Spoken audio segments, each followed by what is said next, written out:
Aucun nom n'est comme le nom de Jésus. Est-ce que je peux entendre un cri Jésus dans la salle, un cri puissant, juste crier Jésus? Alléluia. La Bible dit qu'il n'y a aucun autre nom qui n'a été donné sous le ciel, sur la terre, que le nom de Jésus. Amen. Nous ne sommes rien sans Jésus. Qui le savait?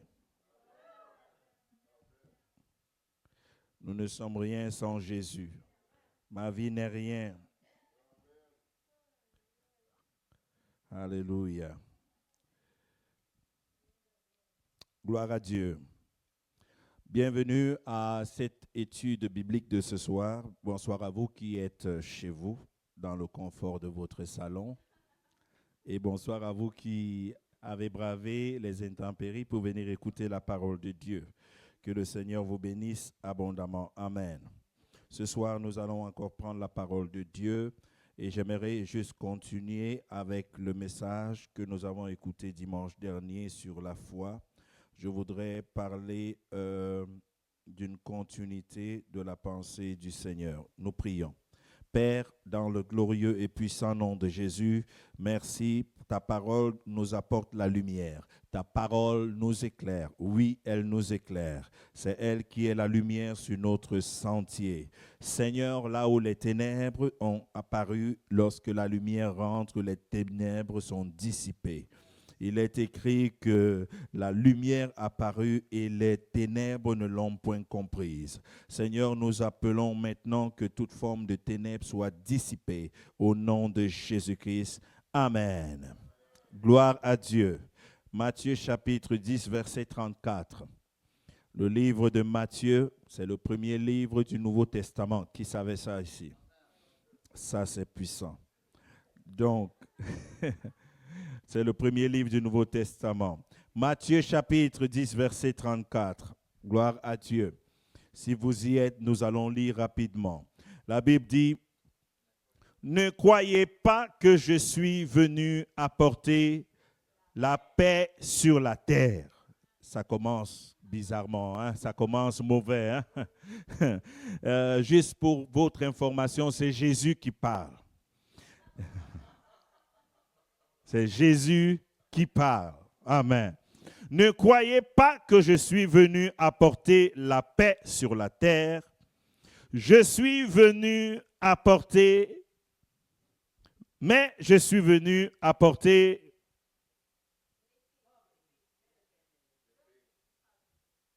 Je vais reprendre. Hein. C'est que moi-même, je suis saisi comme si c'est la première fois que je le lis. Hein. Ne croyez pas que je suis venu apporter la paix sur la terre. Je ne suis pas venu apporter la paix. Jésus dit qu'il n'est pas venu apporter la paix. Lui, le prince de la paix, il dit, ne croyez pas que je suis venu apporter la paix dans le monde. Je ne suis pas venu apporter la paix, mais l'épée. Quelqu'un pourrait penser que Jésus il se concrétisait lui-même, mais pas du tout. Dis à ton voisin, pas du tout. Non. Vous savez, lorsque les Juifs ont vu Jésus, ils ont vu en Jésus un sauveur physique qui devait venir les sauver de surtout de l'esclavage. Ils partaient de servitude en servitude. Avec les Égyptiens, ils étaient en servitude. Lorsqu'ils arrivent encore à Rome, ils sont en servitude. Donc, Jésus les regarde, pouvant lire dans leur cœur, ils pensent que Jésus est venu vraiment leur donner du gâteau.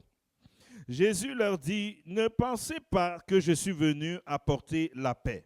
Je suis venu faire quelque chose qui est plus compliqué que la paix comme vous pensez. Parce qu'il semble que celui qui prépare la paix prépare la guerre.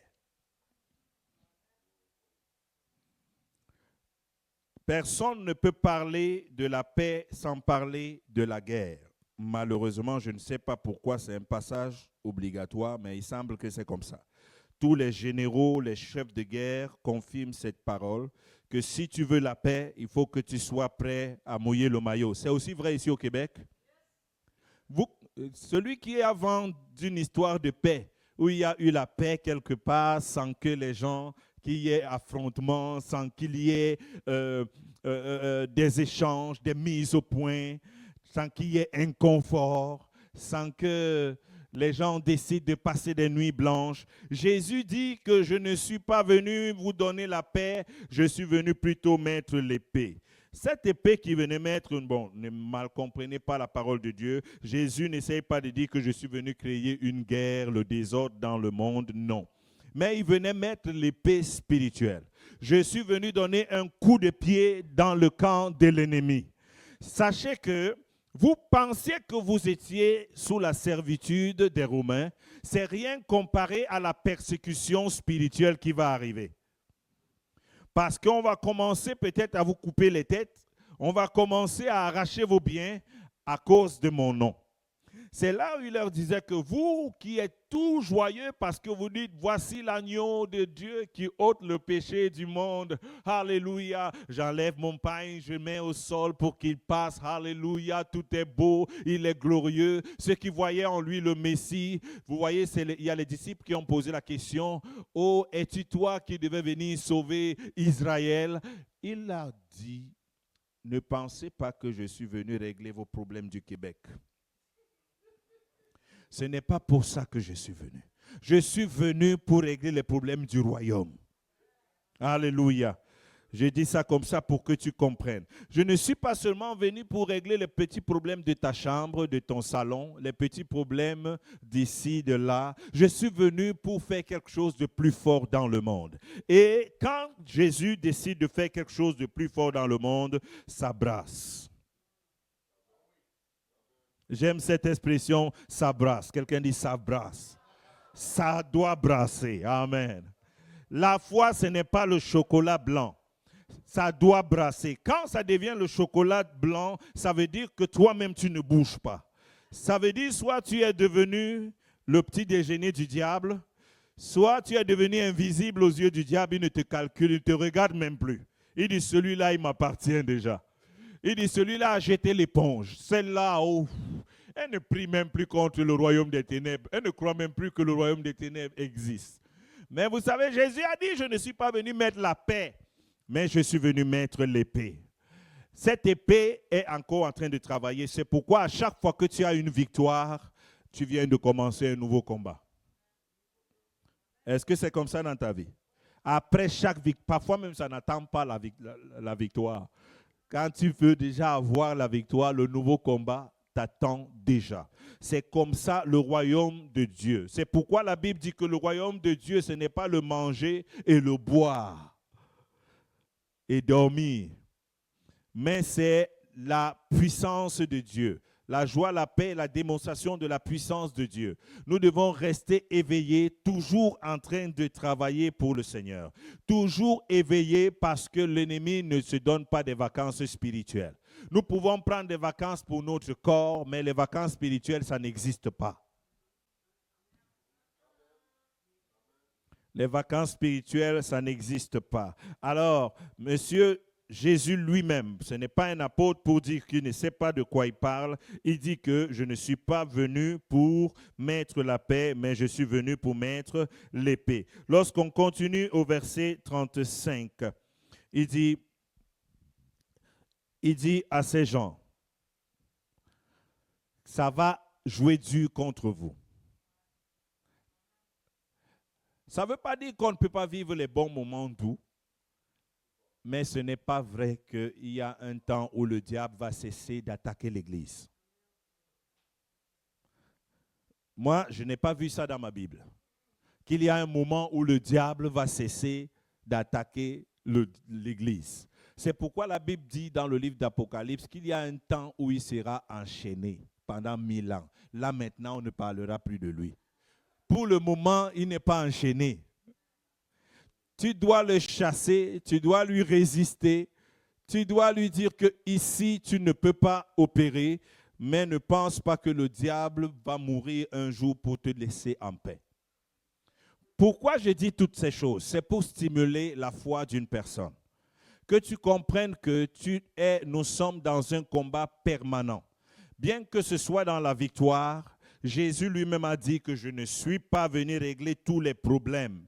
Parce que en réglant un grand problème qui est celui du péché dans le monde, j'ai créé un nouveau problème. Il a réglé un grand problème qu'aucun homme ne pouvait régler, celui du péché. C'est pourquoi la Bible dit que Christ est venu, il nous a délivrés du péché, de la puissance du péché.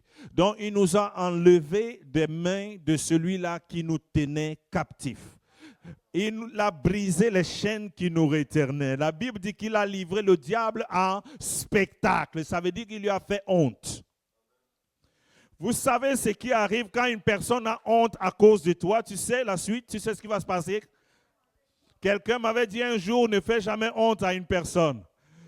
Tu te mettras en danger. Parce qu'une personne qui a honte est très dangereuse. C'est aussi comme ça. Tu fais honte à une personne en public, tu ne sais pas comment elle va réagir. Dès qu'elle rentre, elle commence à chercher comment est-ce qu'elle peut se venger. C'est ça le problème pour ceux qui aiment, en passant, pour ceux qui aiment faire honte aux autres. Faites attention. Quand tu fais honte à une personne, tu n'as pas fini. Le problème semble être fini là, mais ce n'est pas fini. Parce que c'est comme ça que l'humain réagit. Tu fais honte. On a fait honte à Anne. Elle est allée crier, appeler tous les anges du ciel dans le temple. Elle a dit, Seigneur, maudis ces gens-là qui se moquent de moi. Seigneur, donne-moi une grossesse pour que ces gens-là comprennent que lorsque tu fais honte à une personne, généralement, la personne réagit. Si elle a des relations qui peuvent te faire aussi honte, elle va activer ces relations. Donc, Jésus, en nous délivrant du péché, il a livré publiquement. Et alors, quand on lit ce passage, tous les enfants de Dieu sont excités. On a livré le diable publiquement, en spectacle. Amen. Sauf que le gars, il n'a jamais digéré. Le diable n'a jamais digéré que tu as quitté le monde et tu es venu dans le royaume. Le diable n'a jamais digéré que tu étais une personne qui était abominable, une personne souillée, sale. Maintenant, tu transportes la gloire de Dieu. Le diable n'a jamais digéré, oui, acclame le Seigneur, il n'a jamais digéré. Il t'aimait quand tu faisais juste ton yoga et que tu libérais tes chakras. Il t'aimait comme ça. Mais depuis le jour où tu as décidé d'être rempli du Saint-Esprit, et de ne plus te soumettre à des choses qui ne glorifient pas Dieu, il n'a pas digéré. C'est pourquoi il sera toujours là en train de vouloir démontrer que c'est lui qui a raison sur ta vie. Et c'est la raison pour laquelle nous ne pouvons cesser d'exercer notre foi, notre autorité et notre puissance que nous avons reçue au nom de Jésus-Christ de Nazareth. Nous sommes dans un temps où nous devons exercer notre foi. Dimanche dernier, nous avons reçu notre invité qui nous a parlé de la foi, qui doit être manifestée par des... Ah, ceux qui étaient là, vous avez déjà oublié. Hein? Donc, en fait, nous, on fonctionne souvent que tu entends le dimanche, lundi, il reste encore le Amen dans ton esprit. À partir de mardi, il n'y a plus rien qui est dans ton esprit. Il a parlé de la foi, mais par les actes, manifester notre foi, pas penser notre foi, pas juste dire notre foi, mais la manifester, de vivre en conformité avec ce en quoi nous croyons. Poser des actes concrets des gens de foi. Parce qu'aux dernières nouvelles, la seule foi qui est honorée par le ciel, c'est celle qui se manifeste. Il n'y a pas une foi sans manifestation, ce n'est que de la croyance. Et vous savez, la seule chose que la croyance active, c'est le salut. Si tu crois en Jésus, tu seras sauvé, toi et ta famille même, vous serez sauvés à cause juste du fait que tu crois. Je redis ça. La croyance t'expose au salut. Il y a même le bonus, juste parce que tu crois en Jésus. Toi et ta famille. Mais la foi active et relâche les promesses de Dieu et les amène à manifestation. Juste croire, ça va te permettre d'aller au paradis. Mais si tu veux entrer dans les possibilités, la réaction et l'action de Dieu dans ta vie, il faut que tu poses des actes de foi. Il faut que tu poses des actes de... Quelqu'un répète après moi, il faut que je pose des actes de foi. Vous savez, à un moment donné, nous tous, nous savons et on oublie souvent que notre foi fonctionne seulement avec les œuvres de la foi, avec ce que nous posons comme acte. À un moment donné, on peut facilement s'oublier, commencer juste à penser notre foi. Et alors, si on cesse de poser les actes de foi, on cesse de récolter les choses qui ne s'obtiennent que par la foi. Or, sans la foi, il est impossible de plaire à Dieu. Impossible, c'est impossible. Une personne qui ne marche pas par la foi ne plaît pas à Dieu. Une personne qui croit en Dieu est sauvée. C'est ce que la Bible dit. La Bible dit, ceux qui auront cru et qui seront baptisés seront sauvés. Juste croire et confesser de ta bouche. Mais la foi, il est impossible de lui plaire. Qui vous a dit que la personne qui donne sa vie à Jésus a déjà atteint le niveau où on peut dire qu'il plaît à Dieu? Non, c'est trop tôt là. C'est trop tôt. Ben, sinon, c'est que les 10 ans de foi du frère X ou les 20 ans de foi du frère Y ne valent rien. On s'entend là-dessus. C'est pourquoi la Bible parle de l'amour particulier que Dieu avait pour David. Il posait des actes qui plaisaient à Dieu.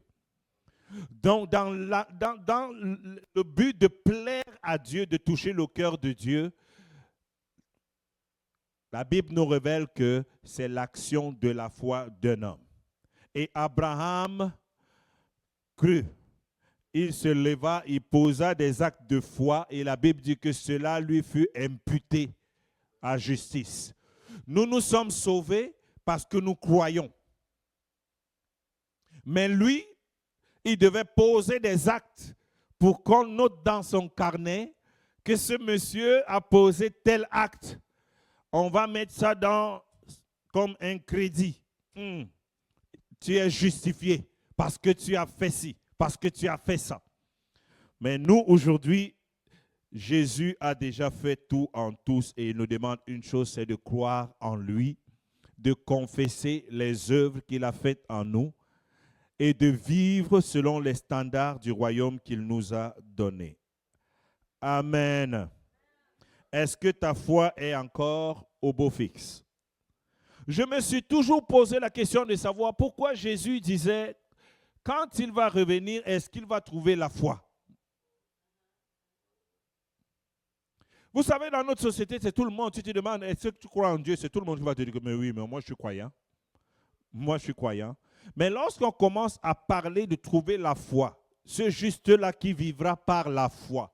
Le juste vivra par la foi ne veut pas dire que le juste va entrer dans sa chambre, fermer la porte, s'asseoir sur un fauteuil et vivre par... Il y a des gens comme ça. Oh voilà, quelqu'un me dit un jour à la fois. C'est tellement stupide de penser que quand la Bible dit que mon juste vivra par la foi, ça veut dire qu'il va rester inerte, il va avoir la foi en des choses et les choses vont se passer. Tu vas mourir dans cette chambre exactement tel que tu es entré dans cette chambre. Même si c'est 100 ans plus tard, même tes os n'auront pas bougé. Tu seras en train de dire que mon juste vivra par la foi. Mon juste vivra par la foi. On va t'enterrer par la foi.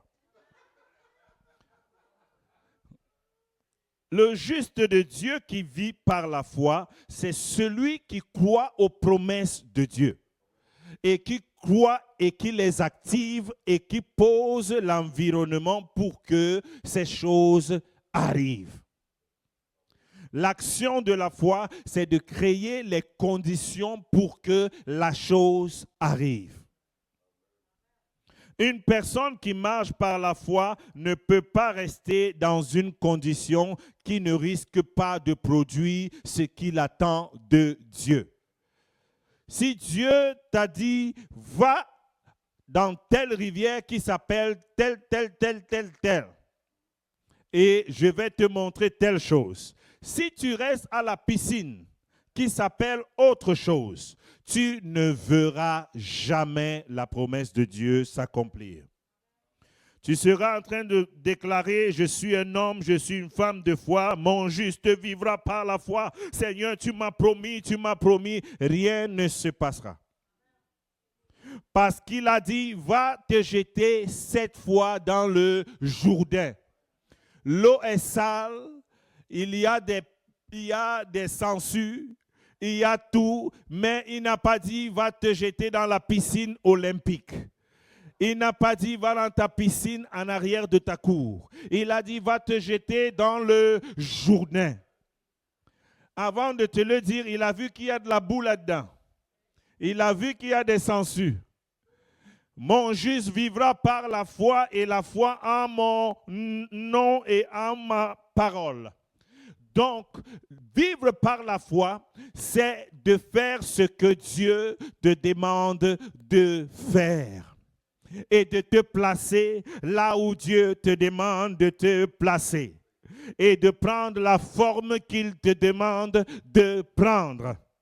Maintenant, quelle est la relation avec le verset qu'on a lu? Qui dit, je ne suis pas venu vous donner la paix.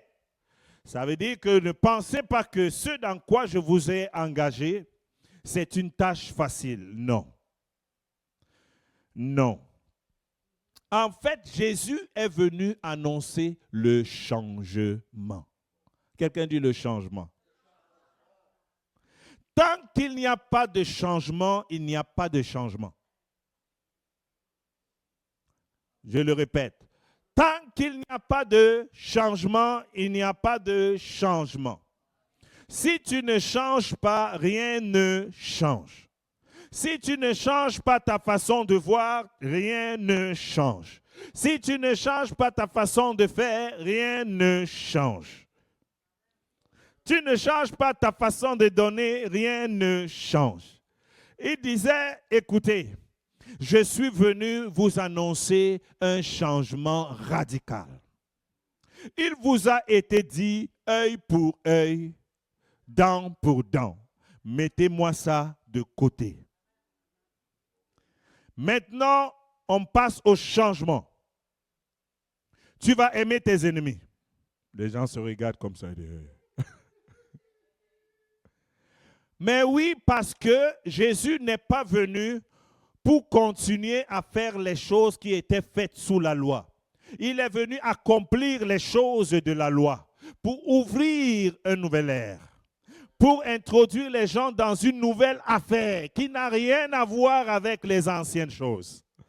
J'annonce que Dieu veut envoyer quelque chose de nouveau dans ta vie.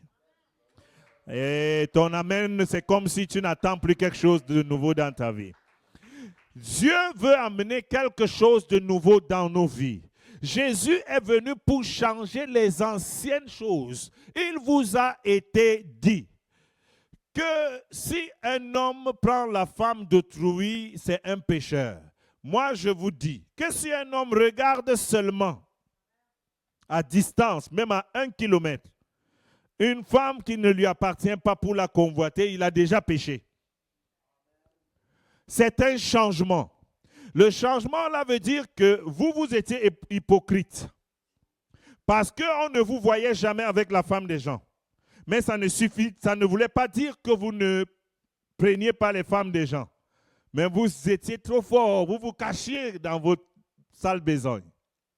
Mais sachez que maintenant, si seulement ta tête pense mal, tu es déjà jugé. Parce que ce n'est plus les yeux des êtres humains qui doivent te voir pour que tu sois coupable, mais c'est l'Esprit de Dieu qui te voit même quand tu fais les choses qui sont en cachette. J'attends de vous, en gros ce que Jésus disait, c'est que vous vous éleviez à un niveau supérieur. De ne plus penser que quand on ne te voit pas, c'est correct.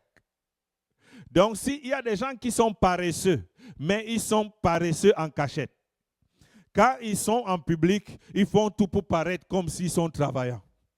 Quand ils sont en cachette, ils sont paresseux. Jésus dit, c'est fini. Celui qui sera paresseux en public, celui qui sera paresseux en privé, je le compterai comme paresseux en public. Peu importe s'il enlève toutes ses chaises, il met là-bas, il remet. Dieu veut amener son Église, ses enfants, au changement. Mais ce changement n'est que transporté par les œuvres de la foi. Ça veut dire décider de faire les choses avec changement. Amen. Quelqu'un dit, je veux du changement dans ma vie. Quand tu cesses de changer, tout cesse de changer autour de toi. C'est valable pour nous tous. Hein? Quand tu cesses de changer, tu peux décider que tu ne changes pas ton auto. Eh bien, tu n'auras pas d'auto changé. Tout le monde saura que quand on entend au carrefour, c'est toi qui arrives.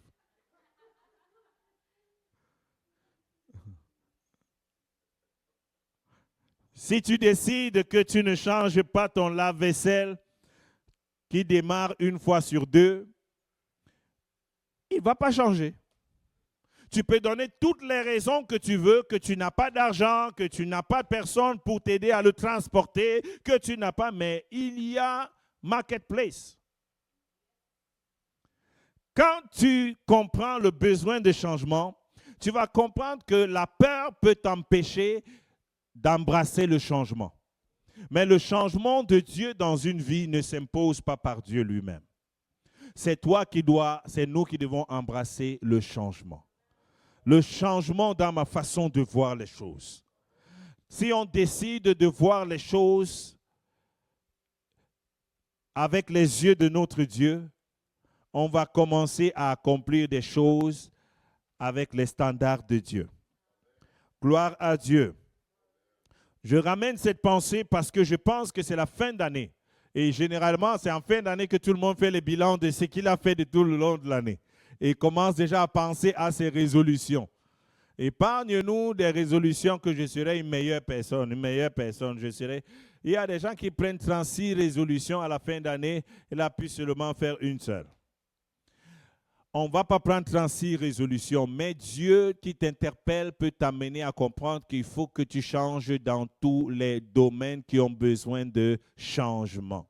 Si cette année, vraiment, je suis sincère, je n'ai pas pu lire même 5 chapitres de ma Bible, l'année prochaine ne peut pas être pareille. Parce que tu es le reflet et le fruit de ce que tu fais, ce que tu poses comme acte. Si cette année, j'avais tellement peur de prendre des initiatives, de faire des choses, c'est toujours là encore, 12 mois. L'année passe vite, hein? Vous avez constaté. Hein? Surtout décembre, c'est comme si c'est un mois à une semaine. Là. Le mois de décembre ressemble à une seule semaine. Là. C'est fini, hein? Il n'y a plus rien, il n'y a pas grand-chose à faire encore pour les quelques jours qui sont là, déjà que la neige ne nous laisse même pas faire des choses. Hein? Donc, c'est pourquoi c'est important de comprendre que Jésus dit qu'il n'est pas venu pour mettre la paix. Il n'est pas venu pour te donner plus de sommeil, plus de tranquillité, plus de relaxation. Amen. Il est venu mettre l'épée. Il est venu mettre le feu. Il te veut dans l'action. Il veut que tu bouges. Amen. Chacun selon son niveau et chacun selon son appel. Selon ce que Dieu a mis en toi, sache que c'est le temps de te lever par la foi et de poser des actes de foi et de marcher selon la grâce et l'appel qui t'a été adressé. Alléluia. Donc, cette année ne soit pas comme l'année qui est en train de finir. L'année qui va commencer ne soit pas pareille. Mais comme je vous ai dit, si tu n'embrasses pas le changement ne va pas te kidnapper. Le changement va prendre ton voisin qui va embrasser le changement. Il dit, cette année, j'ai négligé telle chose. Une personne qui n'a pas négligé la même chose, on peut voir des résultats dans sa vie. Nous ne sommes pas dans une compétition, une comparaison. C'est vraiment chacun avec la grâce et l'appel et les promesses de Dieu dans ta vie. Alléluia! C'est le temps du changement. Jésus est venu annoncer un changement de paradigme. Il a dit, Moïse, je reconnais son ministère. Mais sachez que je ne suis pas venu vous parler de Moïse. Moïse, c'était l'ombre des choses qui devaient arriver. Maintenant, je suis là. Vous savez, dans le livre que l'apôtre vient de lire tout à l'heure, le livre de Actes chapitre 2, la Bible dit qu'ils étaient en un même lieu. Le jour de la Pentecôte, hein? La Bible ne dit pas qu'un était au club, l'autre était à telle chose, au football, l'autre était au match de hockey. Ça veut dire qu'il y a une chose qu'on peut voir dans ces personnes, c'est que ces personnes étaient conscients du changement qui leur avait été promis. Dans Actes chapitre 1, verset 8, il dit « Ne bougez pas et vous recevrez une puissance. Et le Saint-Esprit survenant sur vous, alors vous serez mes témoins. » Il leur a dit « Ne bougez pas parce qu'il n'y a pas grand changement dans vos vies. Si vous allez parler, vous allez shaker comme ça devant le monde. Si vous allez balbutier. Toi, monsieur Pierre, c'est toi, on t'a dit qu'on t'a vu avec moi. Tu as regardé quelqu'un dans les yeux, tu as dit « Moi, tu m'as vu avec lui. » Donc, il n'y avait pas encore de changement dans la vie de Pierre. Il dit « Ne bougez pas. » Mais quand le changement va venir, vous allez voir que vous allez faire des choses différemment. Ce qu'ils ont fait, c'est qu'ils ont embrassé cette parole, cet appel au changement, en allant à la chambre haute. Cette chambre haute, ils ont commencé à faire ce qui devait être fait en attendant la promesse. Ils posaient des actes concrets parce qu'ils étaient prêts pour ce changement. Dans toute la Bible, quand la Bible parle d'un miracle des apôtres, quand on parle de la prison qui a été fracassée par la puissance de Dieu, la Bible dit qu'ils étaient en train de prier et chanter des louanges. Ça veut dire qu'ils faisaient quelque chose pour provoquer et en attendant le changement. Donc, ce n'est jamais un changement qui vient te tomber dessus. C'est toi qui décides que j'embrasse le changement. Alléluia. Alléluia. Si tu veux que le Saint-Esprit commence à activer les dons spirituels en toi, c'est toi qui décides que maintenant, chaque jour, je vais parler en langue minimum 30 minutes. La bribado, saya bribado, do shalabradada. C'est toi qui vas décider d'activer les dons qui sont en toi. Amen. Quelqu'un ne vient pas te dire qu'il y a encore un don que Dieu envoie sur la vie de quelqu'un. Non. La Bible dit que Jésus a dit, tout est à... C'était les slides? C'est ça, hein? Tout est accompli. Tout est accompli. Il n'y a pas un autre don qui va passer par la porte ou la fenêtre qui viendra en toi. Tout est déjà déposé en toi. Mais pourquoi est-ce qu'il ne se manifeste pas? Parce que parfois, ou le plus souvent, nous n'avons pas embrassé ce changement totalement. Ce changement qui requiert que nous-mêmes nous changeons notre façon de voir, notre façon de faire, notre façon de concevoir. Amen. Si tu étais une personne qui avait peur, ton changement, c'est que n'aie plus peur. Regarde la personne à côté de toi, dis-lui, n'aie plus peur. Parce que si tu as peur, tu n'iras jamais vers le changement. Tu resteras loin du changement. Tu vas continuer à prier comme ce juste qui vit par la foi. Une fois, le juste vit par la foi. Deux fois, le juste vit par la foi. Entre-temps, les gens de peu de foi avancent par le courage et ils vont obtenir les choses que toi, tu ne peux pas obtenir. Et ils vont obtenir les résultats que toi, tu ne peux pas obtenir. Parce qu'eux, ils sont partis vers le changement. Alléluia. Pierre est allé vers ce changement lorsqu'il a essayé de marcher sur l'eau. Ce n'est pas grave si à un moment donné il a coulé. Au moins lui, il a essayé. Qui d'autre a essayé jusqu'à aujourd'hui? Pierre est le seul dans l'histoire qui a marché sur l'eau. Même s'il a fait un pas et demi, il l'a fait. Si vous connaissez le nom d'une autre personne, l'apôtre Daniel Poulain a essayé, ça n'a pas marché. Alléluia. Alléluia.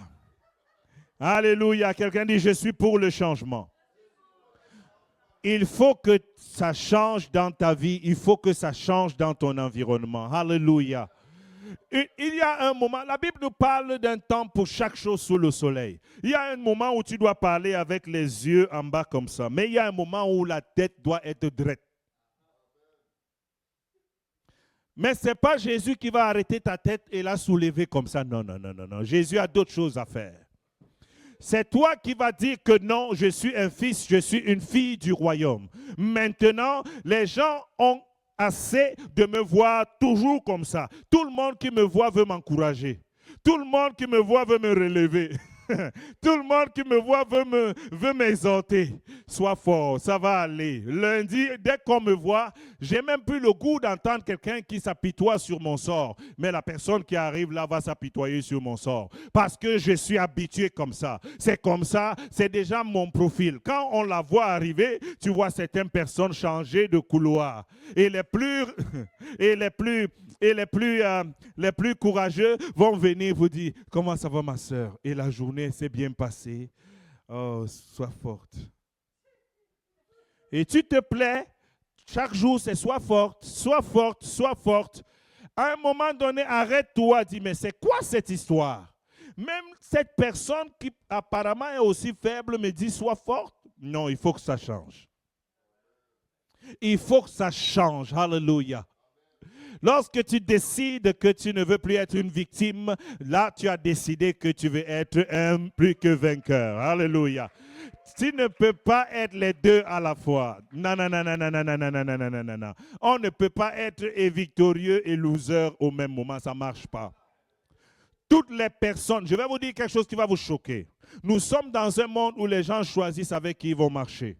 Les gens ne veulent plus marcher avec les faibles. C'est la tendance du moment. Je ne vous dis pas que c'est ce que la Bible recommande, mais c'est la tendance.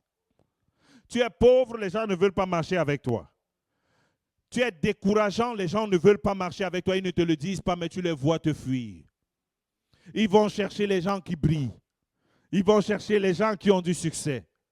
Qu'est-ce que je vais faire? Seigneur, je ne reste pas ici, pauvre, brisé, sans succès. Je m'en vais pour le changement. Cherchez aussi ce succès. Parce que ceux qui ont le succès n'ont pas deux têtes. Ils n'ont pas trois têtes. Ils n'ont pas quatre Jésus. Ils ont le même Jésus que toi. Et il est le même hier, aujourd'hui et éternellement. S'il y a une personne qui doit changer, c'est moi qui va changer. Je vais faire ce qu'il faut que je fasse.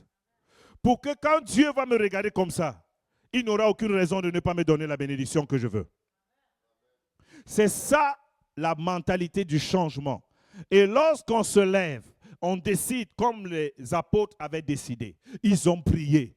Ils n'avaient même pas d'études bibliques sur la prière. Il n'y avait personne qui les avait enseigné les 7 clés de la prière. Il n'y avait personne pour les enseigner les mystères d'une prière prophétique. Il n'avait personne qui leur avait dit que si tu n'as pas encore fait telle chose, tu n'as pas ce niveau de spiritualité. Ils ne connaissaient pas grand-chose. Le Saint-Esprit n'était pas encore descendu. Ils ne parlaient pas en langue. Mais ils avaient compris une chose. C'est que celui qui leur avait dit que je suis venu annoncer un changement. Attendez-moi ici, je vais vous envoyer un petit cadeau. Lorsque le petit cadeau là sera venu sur vous, vous serez transformés en d'autres personnes. Les gens qu'on a connus auparavant, vous ne serez plus les mêmes personnes. Et à partir de ce jour-là, vous n'aurez plus à avoir honte ou peur ou à faire pitié. Parce que les gens sont tellement mauvais qu'ils n'ont même plus pitié des gens. Le monde est tellement violent et cruel. Je ne sais pas si vous ne le voyez pas. Ne vous fiez pas, les gens que vous voyez sur Facebook sourient, c'est des commerçants, ils veulent nous vendre quelque chose. Ils sourient, ils nous sourient. Bonjour, bienvenue. comment parler en public. Je vais t'enseigner comment. Il veut ton argent.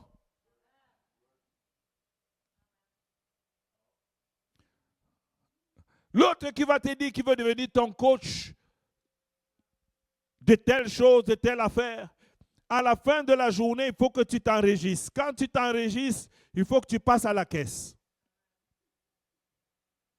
Il y a même un qu'on appelle, c'est quoi? Enfin libre, enfin libre, enfin libre, alléluia. Écoutez, il y aura toujours les gens comme ça, mais c'est parce que si le changement, la voie du changement n'est pas forte en nous, le changement passera toujours devant nous.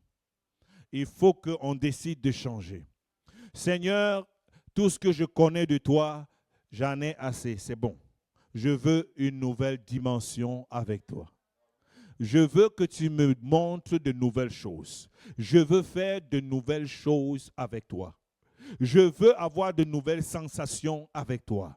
Je veux avoir de nouveaux témoignages avec toi. La soif du changement. La Bible dit que heureux ceux qui ont faim et soif, car c'est eux qui seront rassasiés. Si tu n'as plus faim, tu n'as pas soif, le ciel ne sait pas pourquoi il va gaspiller de la nourriture et de l'eau.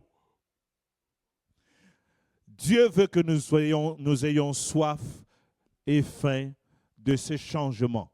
Ce changement, c'est encore possible que les choses changent. Mais avant qu'elles ne changent à l'extérieur, elles doivent changer en dedans de nous. Alléluia. Quelqu'un dit, elles doivent changer en dedans de moi. Alléluia. Seigneur, je veux parler comme toi. Je veux marcher comme toi. Je veux agir comme toi. Je veux être courageux comme toi. Je veux exercer l'autorité comme toi. Alléluia. Est-ce qu'on a déjà atteint la statue parfaite de Christ? Non. Mais le problème maintenant est de savoir à combien de kilomètres de ces statues on est. Il y en a qui sont encore à 1000 kilomètres, d'autres qui sont encore à 100 kilomètres et d'autres qui sont...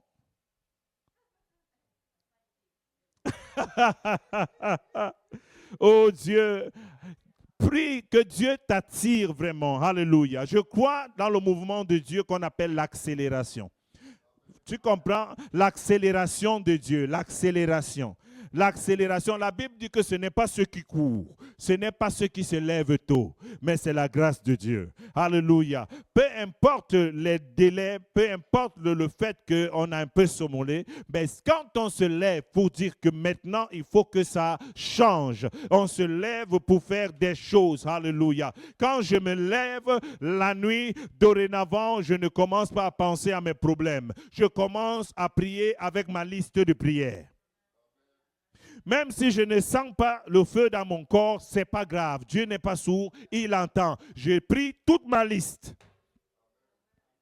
J'ai fait ma part et il va faire sa part. Alléluia, alléluia. Être prêt pour le changement. Le changement, le changement. Ce changement, comme j'ai dit, ce n'est pas un changement qui vient de l'ouest, qui vient de l'est. C'est un changement qui est là. La parole de Dieu pour le changement, c'est déjà là. Alléluia. Lorsque Jésus disait, lève-toi, prends ton lit. On dit à un paralytique, lève-toi. Comme ça ne suffit pas, transporte des choses. Et fais ce que tu n'arrives pas à faire. Écoutez, malheureusement, c'est comme ça que Jésus fonctionne avec le changement. Il dit, lève-toi. Pour qu'il n'y ait pas de risque que tu retombes dans ton lit, prends ton lit. Quelqu'un dit, je prends mon lit. Parce qu'il est tellement sucré. À un moment, il t'attire toujours. Mais la meilleure solution pour qu'il ne t'attire plus, vous allez tous dans le changement. Donc, je serai rempli du Saint-Esprit, que même le lit là sera rempli du Saint-Esprit. Même si je dors, c'est même lui qui m'impulse le Saint-Esprit que j'ai des réveils et des visions spirituelles. Il dit, lève-toi, prends ton lit et va. C'est toi qui sais ce que tu vas faire de ton lit. Prends-le et allez-vous-en. Quelqu'un dit le changement. C'est la chose la plus difficile dans la vie. Hein? Il y a des gens qui se sont mariés, mais ils n'ont jamais changé. Ils sont des célibataires avec l'alliance. Ils sont des célibataires avec des photos de mariage. Il vit comme un célibataire. Il vit dans son mariage comme un célibataire. Il reste encore tard dehors. Il parle encore avec les chums à 1h du matin. Il fait tout ce qu'un célibataire fait. Il n'a pas connu le changement. Qu'est-ce qui va arriver? Ça va se briser. Parce qu'il n'a pas embrasser le changement. Il n'a pas épousé la nouvelle posture qu'il doit avoir pour marcher en tant qu'homme marié. Alléluia. C'est pourquoi la Bible dit qu'un héritier, tant qu'il demeure petit, on donne son argent à quelqu'un de plus grand pour qu'il garde d'abord. Jusqu'à ce que le changement se produise, qu'il grandisse. C'est alors là qu'on va lui donner son héritage. Alors, si nous avons la puissance de faire vite, si je sais qu'il y a mon héritage quelque part et que ma croissance ne dépend plus de la nature, ma croissance dépend... Quelqu'un comprend où je veux en venir? Je dis un héritier, tant qu'il est petit, on ne lui donne pas son héritage. On attend qu'il soit mature, majeur. Mais sauf que nous sommes les enfants de Dieu. Mais partir de enfant de Dieu pour fils de Dieu ne dépend pas d'une personne, ça dépend de toi. Ça dépend de comment tu prends ces choses au sérieux. Ça dépend de combien de temps tu veux vite avaler les choses de l'esprit. Donc tu peux accélérer ta croissance dans le Seigneur. Et du jour au lendemain, tu étais un enfant il y a de cela 1 an. 2 ans plus tard, tu es déjà mûr dans le Seigneur.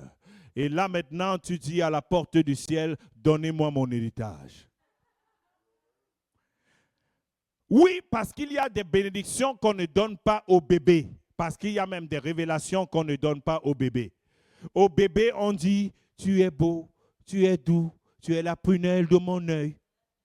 Je t'aime d'un amour éternel. Je renverserai des nations pour toi. Mais quand tu grandis, c'est mon fils qui me dit souvent, papa, moi je ne comprends pas, il y a l'injustice dans cette maison. Belle ou Freedom vont casser des choses, vous riez. Moi, je ne casse rien, je ne fais rien, mais chaque chose que je fais, j'ai juste laissé un papier là, vous allez en faire tout un plat. Je lui dis que la différence entre eux et toi, c'est l'âge. Les mêmes choses qu'ils font là maintenant, ça passe, on rit. Dans 2 ans, ils seront sanctionnés pour ça. Est-ce que vous comprenez? Si tu veux entrer dans les choses supérieures de Dieu, les choses supérieures de l'esprit, grandis, alléluia. Décide de grandir. C'est extraordinaire dans ce royaume que c'est nous qui décidons de grandir. Alléluia. C'est nous qui décidons de grandir. Parce que l'apôtre Paul a dit, quand j'étais enfant, je faisais comme un enfant. Je pensais comme un enfant. Mais lorsque je suis devenu grand, j'ai fait une chose, laissant de côté l'enfantillage. Si tu laisses de côté l'enfantillage, tu commences à agir comme un grand. Le ciel qui honore les grandes personnes et qui leur donne des grandes missions va te compter des rangs de ceux-là qui peuvent représenter le royaume à ce niveau. Si tu demeures enfant, il va continuer juste à envoyer le pain et le poisson pour que tu manges. Alléluia. Le Dieu du changement. Je crois fermement que Dieu s'est tourné vers nous pour amener un changement. Un changement. Change tout ce qu'il y a à changer, même tes fauteuils à la maison. Bon, ça a déjà été fait. Alléluia. Merci Seigneur. Mais pourquoi tu l'as fait? Est-ce que tu ne t'asseyais plus bien dans les autres fauteuils? Alléluia. Je veux enseigner quelque chose ici. Quelqu'un qui a changé le fauteuil chez lui, par exemple. Ce n'est pas parce que c'était percé partout, là, non. Ce n'est pas parce que c'était bancal que quand tu t'asseyais, ça se brisait, là, non. Mais c'est que tu as voulu aller à un niveau supérieur, à un nouveau design. Alléluia. Tu as voulu insuffler un nouveau souffle dans ta maison. Parce qu'une personne réfléchit selon la couleur de ses murs. Ah, vous ne saviez pas ça. Hein? Essaye de dormir dans une chambre dont les murs sont noirs. Tu vas savoir que ton comportement va changer. Donc, on crée l'atmosphère du changement. Et alors là, tu as changé ces lumières. Tu as changé la disposition des choses chez toi. Et tu sens comment, tout d'un coup, tu aimes déjà prendre les photos chez toi. Tout d'un coup, tu aimes encore inviter les gens à souper chez toi. Auparavant, ça ne te tentait vraiment plus d'appeler les gens à souper chez toi. Maintenant qu'il y a des nouvelles choses que tu as disposées, tu commences. Un changement produit des changements. Fais des changements, tu vas voir le changement se produire. Alléluia. Il y a un témoignage d'une sœur dans notre église ici que je vois le changement extraordinaire. Elle est passée de comme ça à comme ça. Tout ça parce que le changement n'était pas à l'extérieur.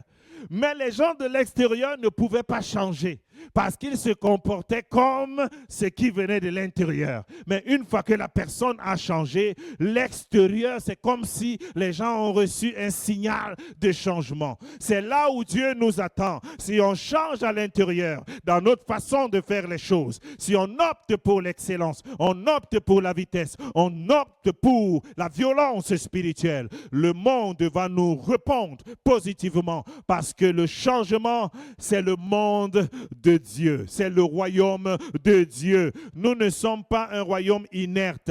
Nous ne sommes pas là comme on était hier. Nous ne sommes pas comme les grosses bâtisses des vieilles églises. Nous changeons et quand nous changeons, Dieu est un Dieu de changement. Il a commencé, les dispensations ont changé. Auparavant, l'homme marchait seulement par sa conscience. Après, Dieu a dit non, on va changer. Il est venu avec la loi. Les hommes ont marché avec la loi. Après un moment, Dieu dit, on va changer.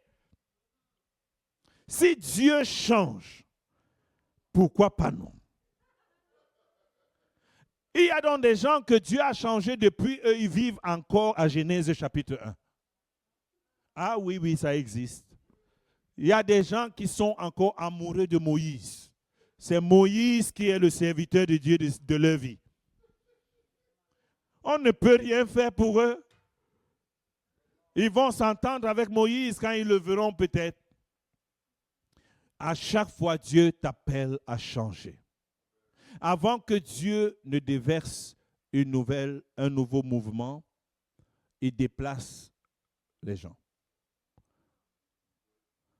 Dans toutes les victoires d'Israël, c'est pourquoi vous avez l'impression que mais eux là, ils ne restaient pas quelque part.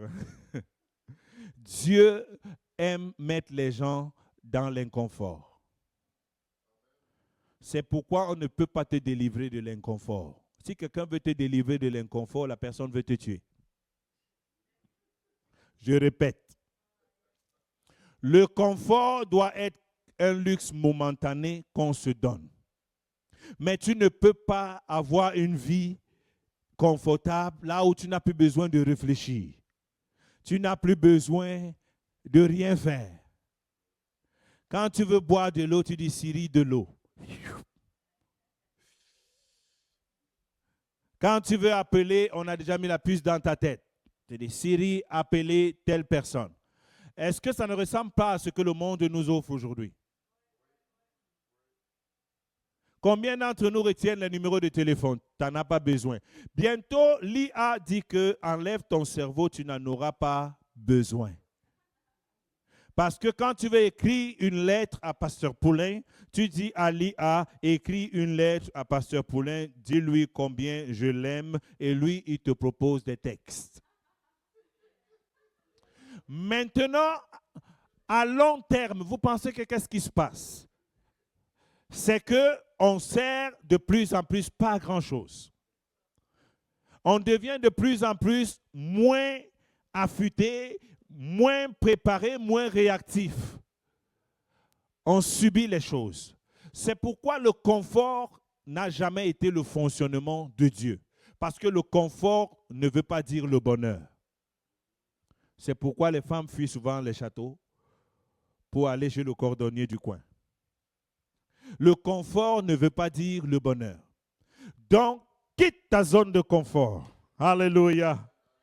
En 2026, n'accepte pas qu'une zone de confort, que tu penses que le peu que tu as, tu penses le peu que tu as déjà fait, c'est assez comme ça. Non, essayons de quitter cette zone de confort. Allons-y encore chercher de l'action. Amen. Allons encore chercher de l'action parce que ce n'est que là qu'on va avoir des choses nouvelles. Dieu nous appelle au changement. Donc, je voulais parler de cette foi ce soir. Une foi qui n'attend pas que le juste vive par la foi, mais une foi qui se voit par des actes qu'on pose et par les conditions qu'on met pour que les choses changent. Alléluia, acclame la parole de Dieu ce soir. Merci Père au nom de Jésus. Gloire à Dieu. Merci Seigneur. Alléluia. Donc pour ceux qui sont en ligne, que le Seigneur vous bénisse abondamment. Si quelqu'un est béni ce soir, on va prendre s'il y en a des questions pour les quelques minutes qui nous restent. Si jamais quelqu'un a une question aussi, entre-temps, je vous souhaite d'être bénis, ceux qui sont en ligne, parce qu'on n'a pas un micro dans la salle pour que quelqu'un entende la question.